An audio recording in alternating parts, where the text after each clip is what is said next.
Previously on Official 1X. Do I fucking goodies left?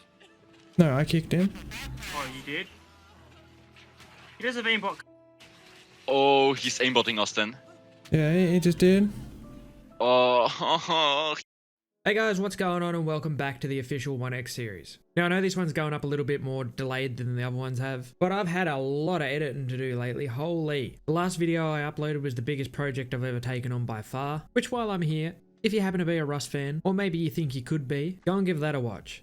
Because I'm putting my money out there right now. It is hands down the best video I've ever made, and it's not even close. And I'd love to get some more eyes on it for the fact that I play Rust as well. Because as far as content goes on Rust, there's more of a creative dynamic to it that you can't really do on Arc.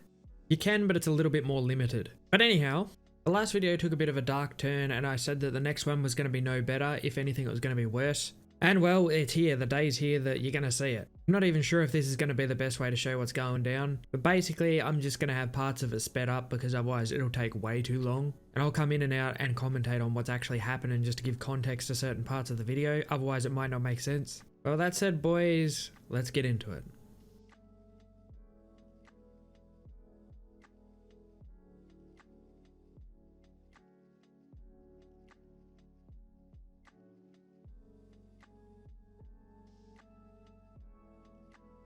Okay, so to add context to the clip here, because I just realized that my voice is absolutely fucked in this clip anyway. We're just starting off here, PvPing these guys that have come to attack us. That's all routine, nothing out of the ordinary. We're shitting on them, it's not really that big of a problem. They just more keep coming back and being annoying.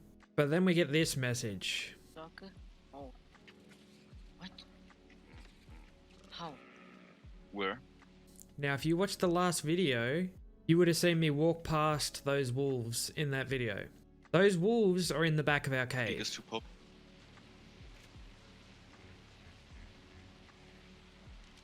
Should I pop Terry? Pop any. Yeah, I'm popping Terry. Yeah, so they actually mashed it.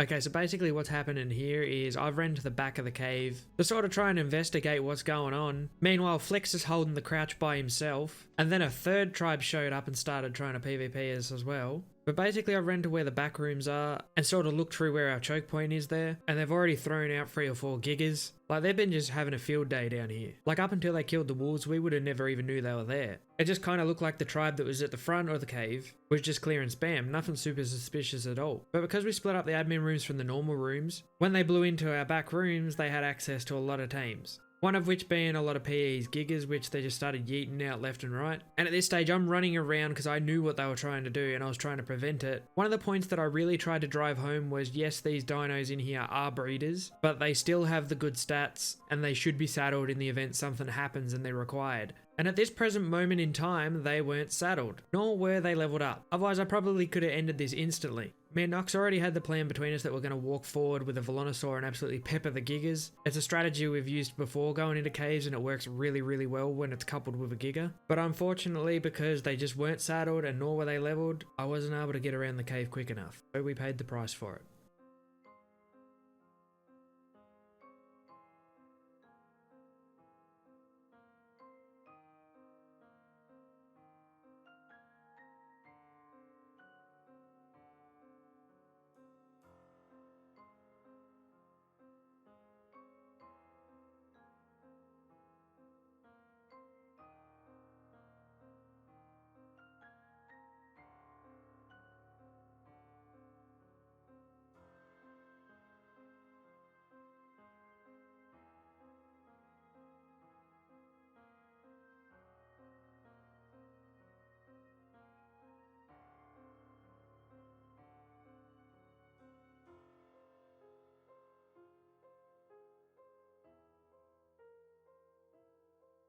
So basically what I was trying to do is I still had a bed at the back of the cave and I spawned behind them and started searching through those bags that you see me searching through, hoping that one of them was a cryo fridge and they'd overlooked it and there was still going to be a giga in there that I could maybe push from behind while Nox pushed from the front and basically try to sandwich them in, but it was just not to be, unfortunately. As I said, they'd been having a field day down there while we was pressed at the front of the cave. They'd pretty much cleaned out anything that was useful to any degree. And it all just happened so fast while we was already under attack that we had no time to do anything. And then a plan B arrived. The third tribe that showed up offered to lend a hand.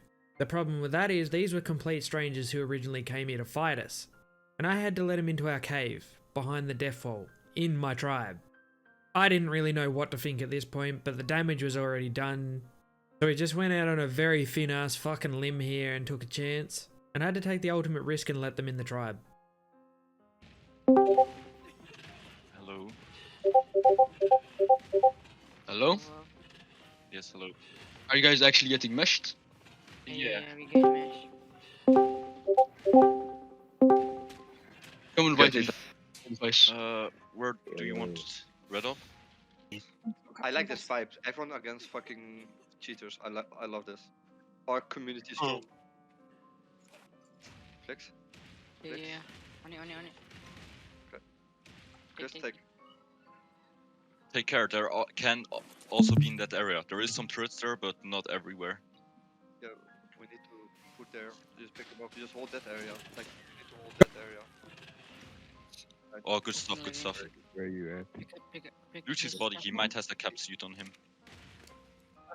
So basically the guys that came to help ran to the back of the cave and cut him off by popping a force field in a choke point, stopping him being able to double back and run to the back of the cave again. Meanwhile, Nox and myself had him cornered in the personal rooms, and while Nox flashed him out, I lied in wait with a Giga, and as soon as he came out he ran straight into the mouth of the Giga, and that was GG's. That was the last time that I had to kill him. And they were coming mad fat too. Like at one stage, Flick slapped the absolute head off of one of them, and the man was running a cap tech suit. Obviously, because of all the teams being killed and all the structures being blown all in one go, the server's absolutely shitting itself, so good luck for an OC player catching a guy in a tech suit on an EU server. It's just not happening.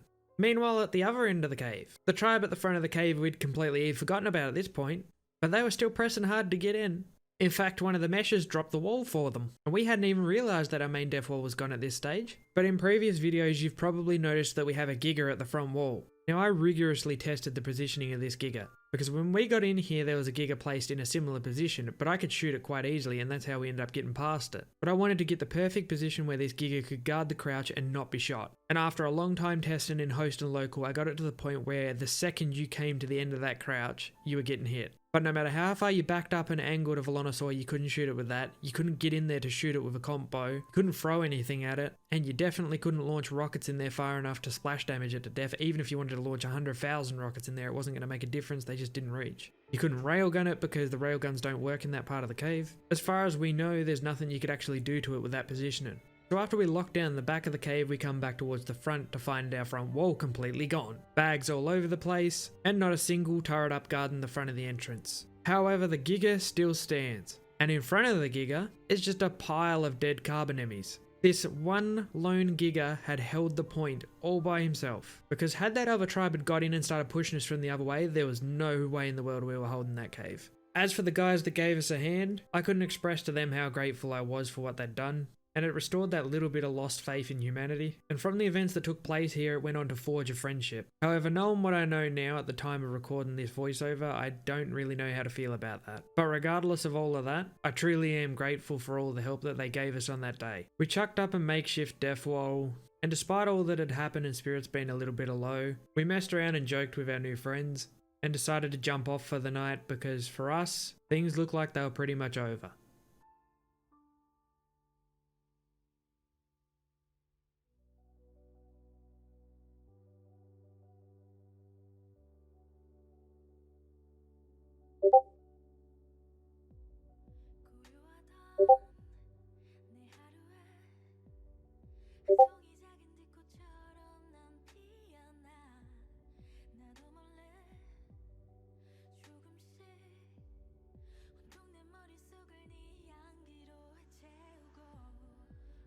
So we're back in the ice cave at the moment.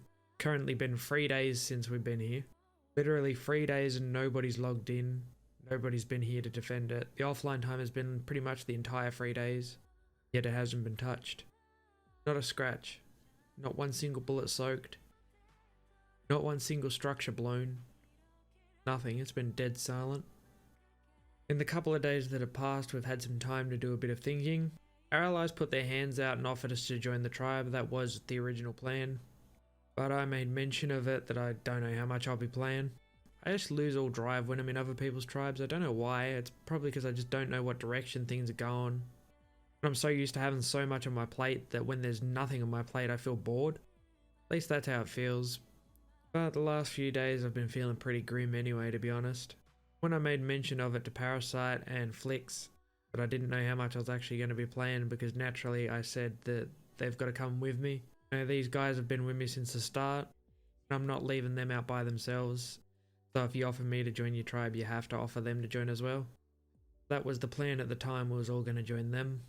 But after I mentioned to Flix and Parasite that I'm not really sure how much I'm going to be on, I just get hella demotivated when I'm in other tribes. Flix basically said, yeah, I don't really want to play at all, to be honest. I was just like, why? Like, I don't want to go play in another tribe. And about that time, Parasite piped up and said, yeah, I don't really want to play either, to be honest. What do you mean? And they're like, we kind of like it just doing our own thing. I was like, yeah, but we lost everything. What are you saying, that you just want to keep playing? Start from scratch? You know how much work that's going to be, right?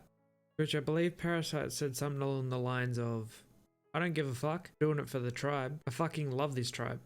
Which I kind of just paused for a second, and I was like, alright then, let's do it. So we're keeping the ice cave and we're going to rebuild it. Pretty much the entire section of our Chinese members left after this. And there was a massive hole left in our tribe. We'd pretty much lost everything that we had. All of our breeding lines, all of our blueprints, everything. But if these guys were willing to keep playing, then so was I.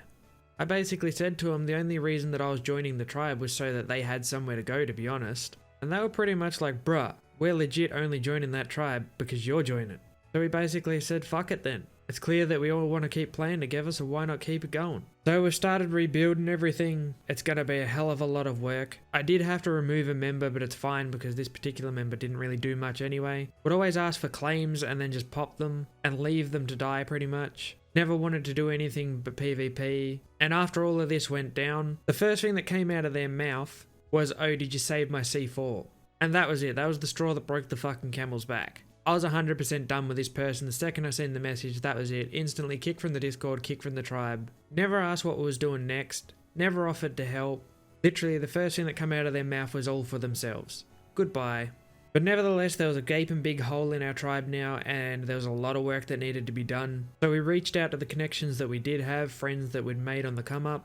Got what little resources we had together and traded for some stuff we desperately needed, and started running boss fights like absolute crazy. I reached out to my brother, who if you're a long time fan of the channel, you probably remember from other episodes, or maybe from even different games or live streams that I've done in the past. Delta is an OG of the channel, and last time he played Ark it was in a terrible state. But I reached out and I said, hey look, it's not going too well, I need members. Surely before Ark 2 comes out you want to come and see what Ark's like now, to kind of erase that bad taste out of your mouth. Like, Ark's in a shit state now, but back when he quit, it was fucking terrible. It was the worst it's ever been. The game was literally unplayable. And basically he said, why not? So we threw him in on the boss fights to get him leveled up, get him all the tech grams and stuff. And now we had another new member that knew how to play the game, but was just out of the loop for the meta. And also another member who knew how to cooperate with Parasite and myself. So this was going to be crucial to the future. We don't know what's around the corner, but we do know this story's not over yet.